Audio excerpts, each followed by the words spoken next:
On December 31st, 2019, a novel coronavirus was first detected. This was the start of the COVID-19 pandemic. This event changed the lives of everyone, a change intensely felt by our healthcare workers and professionals. Join me, Ryan Funk, as we sit down with Manitoba-based frontline workers, immunization specialists, doctors, and nurses with diverse backgrounds to share their stories, experiences, and contributions during the pandemic in Canada. So I guess we just start with a quick introduction of who you are and a little about what you do. Okay, Willson Caetano, a community pharmacist, 25 years, worked for a few different companies in this time, but always retail. I've always been drawn to dealing with people on the forefront and getting to know customers. It just always appealed to me right from the get-go. Very much a people person. I like to think of myself that way, though some people disagree with that. But for pharmacy, half of all jobs are retail. Almost the other half are in hospital pharmacy. A few here or there are research or stuff like that. So the big camps are retail or hospital. And I tried hospital pharmacy. It just didn't resonate with me at all. I felt inadequate. I tried retail pharmacy. I loved it. So that's where I've stayed. Everyone's got a place that they thrive at, right? Yep. They find something they're good at. You might as well stick with it, right? It's a purpose in life to find something you like doing and hopefully make money or pay the bills, right? Let's keep it simple. Just pay the bills. Pay the bills. When we were first getting that information about COVID-19, Manitoba was in a very interesting situation because it almost felt like we were in a small little bubble almost. And during that time, I guess, just what was your perspective as we were just waiting for this thing to inevitably hit? That's truth right there. We were watching it. We heard the reports coming out of China, this weird virus, and then this country's got an infection, that country's got an infection. Canada has one in Toronto, one in Vancouver. It's a matter of time before it comes to Winnipeg, right? So, unfortunately, there's not much any of us could do. And that did lead to the toilet paper hoarding situation. That was what everybody thought they could do. That quickly spread to medications. Everyone had the same thought, let's stock up on medications. So it came at us with a bang. We saw it coming, but there wasn't really much you could do because you also thought there's nothing wrong in the supply chain. You realize very quickly the supply chain a lot of it comes from Asian countries. So they got hit first, everything shut down. So it hit us like a smack in the face for sure. Yeah, it was such a bizarre is the right word, living through this and seeing everything just fall apart, for lack of better words. When you're going in, you're seeing grocery shelves empty, you're seeing pharmacy shelves empty, and you're just wondering, what's going on? What do we do moving forward? Like, what's going to happen? And I mean, of course, not everyone can be privy to the information coming from our public officials, but at times it felt like it'd be nice to see a little bit more transparency. I guess just what is your perspective on the whole situation? Just like hearing information come out, sometimes it felt like at a snail's pace. Concrete information, yeah. There's a lot of repetitive information, it just seemed like. And it was mostly case counting, when you think back like that. So it was not the information you really wanted, because everyone wanted to know, okay, what is this thing? How do we get rid of it? How do we protect ourselves? That's the key information, and that information was lacking. It was only hearsay from the internet, whatever. The basics was PPE, right? Sanitizer, and gloves and masks and whatever, but that dried up quickly, all those supplies. So it was a very fast adjustment that had to be made. And unfortunately, it didn't go too well with the lack of PPE and then soon enough a lack of medications. So. Because of that, I mean, just because the reality of what science is, you say something based on the information you have, and then as new information comes out, you change, the language and what you're saying. And for some individuals, that was like, wait, you said this then and this now. So there was a lot of misinformation that easily spread around during that time. And I mean, social media was not helpful at all in dealing with that beast. I guess just, pharmacies are a safety net in crisis situations. Unfortunately, I mean, that's a lot of pressure to put on you. What is your feelings when people were just coming for you for information, figuring out what's going on? It made it quite busy at work. Aside from the dispensing, now increased dispensing because of when the government limited everyone 30 days. Now you have all these extra questions about the virus itself, and then the treatments, and then mostly fear, because there wasn't a lot of cases, really. Not like it is now. Now, like almost everyone's either had it or has it, or knows someone that has it. Back then, really were few cases. We were all afraid of them, right? So there's more theoretical knowledge than anything else. And then quickly enough, the alternative therapies, the hydroxychloroquine, the ivermectin, the tea that someone in the Amazon made that, they didn't get sick for the COVID because of that tea. I'm not against any one of those, but it's just information I just did not have. But those treatments always seem to catch spotlight. And no one could talk about vaccines yet because we didn't really know much when they were going to come. Figured just the general vaccine was coming, but not much can discuss with that. But for some reason, everyone knew all of a sudden that ivermectin cures COVID. I don't know where that information came from. The COVID is new.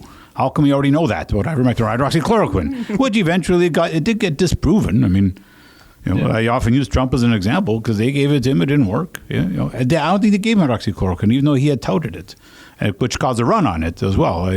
We dispensed a lot of hydroxychloroquine to people who did not need it. But it was just a safeguard there for people. So unfortunately, you get bombarded with some of the wrong things. Right? That information was readily available, but what people really needed to know wasn't. So we're trying to manage, what do we say? What can we say? And still reassure people that, it's not going to last forever. Not all of them become zombies. They're not all going to die overnight. Otherwise, let's just go party like crazy because the world's over. Why even bother working, right? Let's cash it all in. Yeah. So. And I mean, during that time, like it's confusing for everyone. Yeah, for you trying to deal with things like, when the vaccine was finally available, when we were talking before, you had a little bit of hesitancy of people coming in to get the shot at your pharmacy because that does expose you to more people coming in, but inevitably it turned out to be a positive. Yeah. It was easier talking about the vaccine when the government was handling the rollout and the administration. We informed, we always be updated on the efficacy of which manufacturer and which strain of COVID we're dealing with. At that time, it was just the original COVID.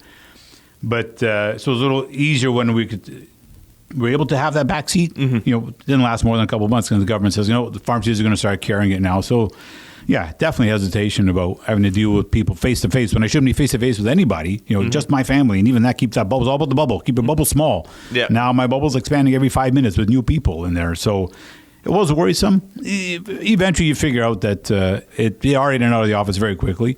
As long as we all have our precautions, sanitizing before you come in, wearing a mask as much as possible when we're in the office together. That the risks were definitely minimal, and the reassurance that it provided for a lot of people was satisfying to see. People saying, I can finally live a little more normally again.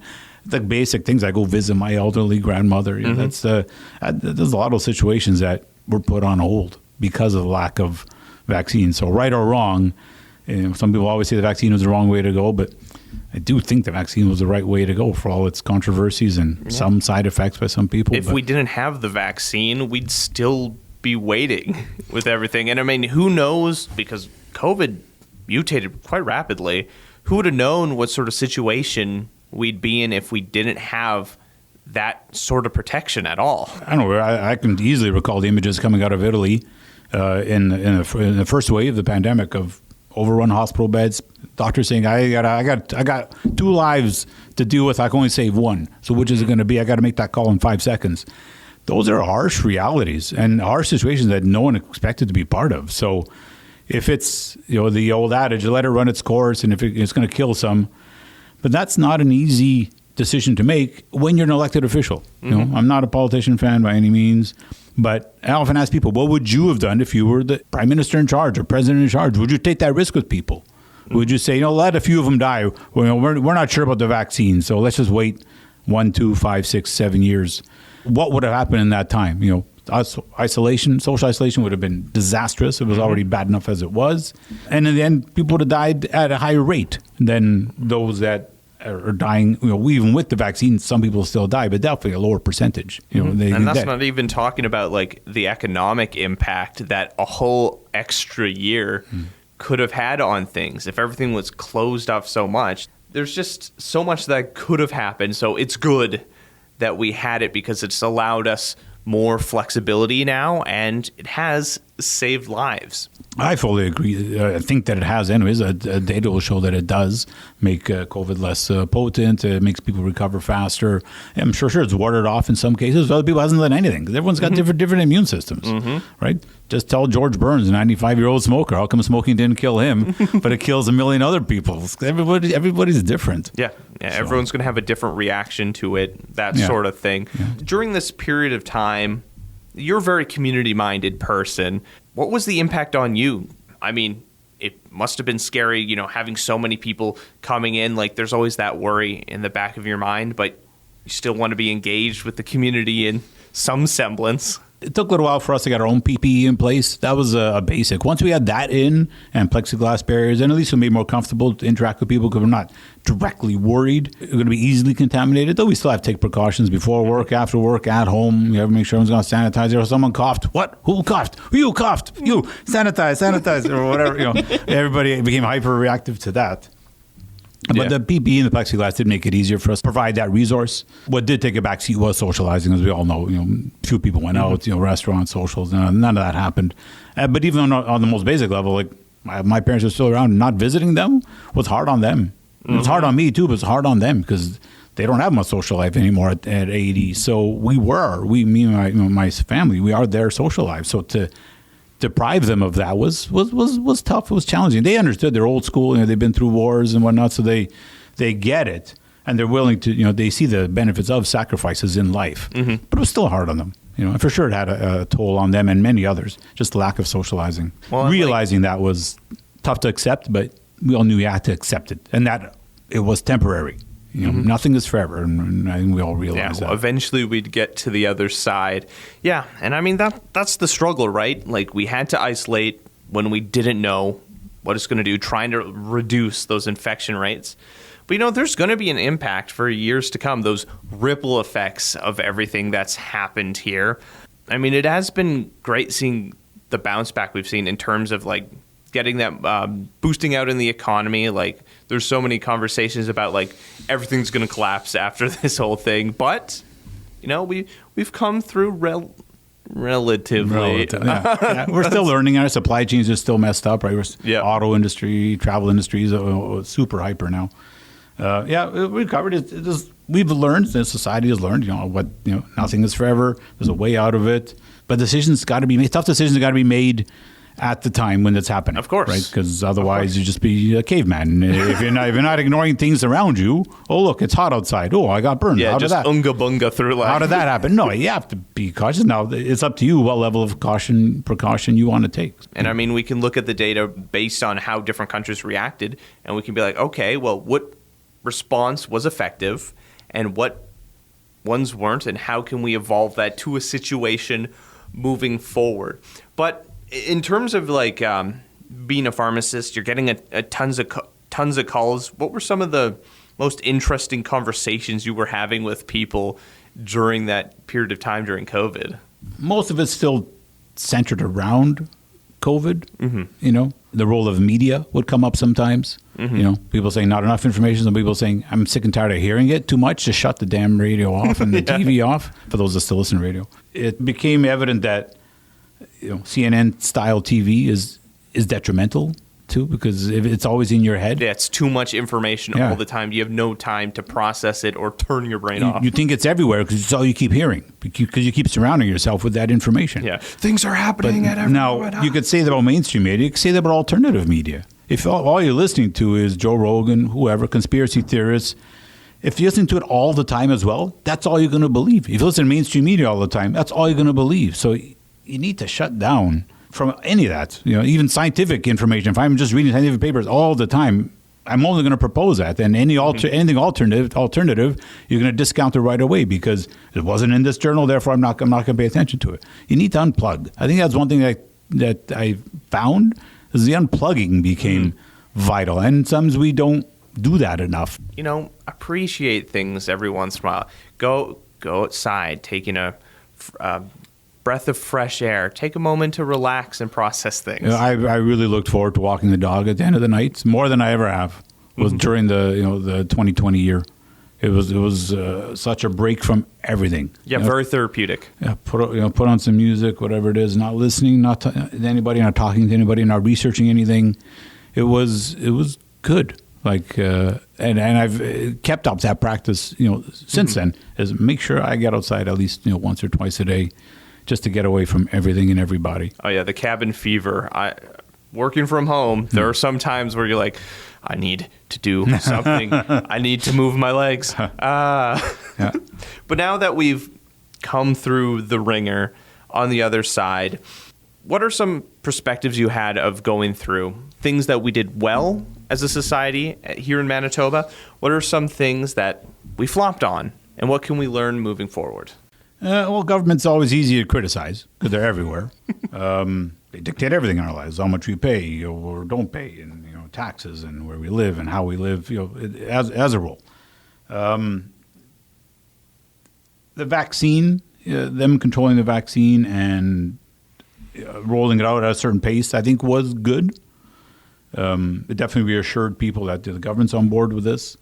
The interprovincial borders went up a little too much, and it almost seemed like competition sometimes between the different premiers of, I'm going to lock it down for 2 weeks, I'm going to lock it down for 4 weeks, or I'm going to open up today, I'm going to open up tomorrow. And they were almost, sometimes I think those things got in the way of the science. I always revert back to the science because that is my profession. Yeah, playing politics instead of doing what the information. Yeah, playing politics or trying to look good or be overly cautious, or not cautious enough. I know they all had that game to play in their own heads, like what's cautious, what's too cautious, what's not cautious enough, because my job depends on it.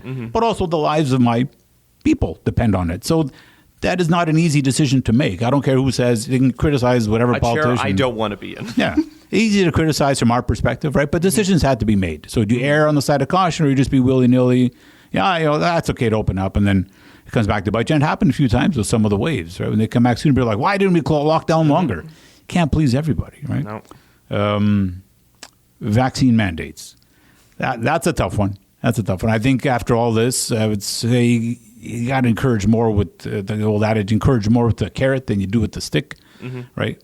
Got to have more benefits for those that want to get vaccinated, less punitive for those that don't want to get mandated. Like for someone who's had a career for 30 years, all of a sudden they get fired because they chose not to vaccinate because they're hesitant about it, a new vaccine. I get the perspectives. I'm hearing it now and I see it now. It's like, yeah, that was a bit draconian at times, but at the same time, certain professions you had to be vaccinated. You cannot be a surgeon and not be vaccinated and potentially spreading. That's why they wear masks and they scrub 12 hours, so much, because the research has shown that, that prevents a lot of things. So until we knew more about the virus, those at the front line had to take it on the chin for the rest of society, and some will be criticized forevermore for going through with it, but that part, it had to get done. There were some necessary parts. So like in the time of war, tough decisions got to be made. Yeah, and people have to accept that. And I think for the most part, people did. But there were some of the mandates when it was tough towards the end. Some I couldn't justify too. I was like, why would they mandate that one? But the other ones I totally agree with. And it was sad to see then. One very sad scene was seeing hospital workers being protested against foregoing to work because the anti-vaccine people. I thought that was extreme. That was not necessary. They're overworked as it is. They're seeing people die left, right, and center. Now you got to be taunted when you go to work. Like people just completely uncalled for. It was a bit too much of that too. So it showed a bit of our ugly side as humans, I would say. It was good to question certain events. Like I said, how was the vaccine? Is there enough data on it? Yes, there's certain shortcomings of it, but it's always good to criticize those in authority and question them. But at the same time, taking it out on your fellow community members, not great. Yeah, exactly. You just got to make your decision at the end of the day. Some, unfortunately, were forced to have that decision made for them. Either get the vaccine or be fired. That is, that constant that's what was known at the time. Conversation. Yeah. I'm sure the government will think twice next time about who they're going to mandate. But and at the end of the day, I think this still shows science does move forward. Yes, it's not perfect. Mistakes are made along the way, but it still moves forward. That's why we have cancer treatments. That's why we have no one dies after surgery on a regular basis, right? Not like 100 years ago where You just wouldn't survive surgery because they didn't know about cleaning up blood after surgery. And we know that now. So you can thank that due to science. So like it or not, it still contributes in the majority. It ain't perfect. Right? Yeah. But who is? Well, thank you so much, Willson, for taking the time to share your perspective on the situation. It's great for us to kind of step back and see those who were working on the front lines to be like, what was life like for them? Thanks for the opportunity to discuss this with you. Yeah, it wasn't fun in the beginning. It's fine now, and we've all learned from it. So thanks for giving me my 2 minutes of airtime. Thank you. Or longer than 2. This project is funded by the Government of Canada through Canadian Heritage.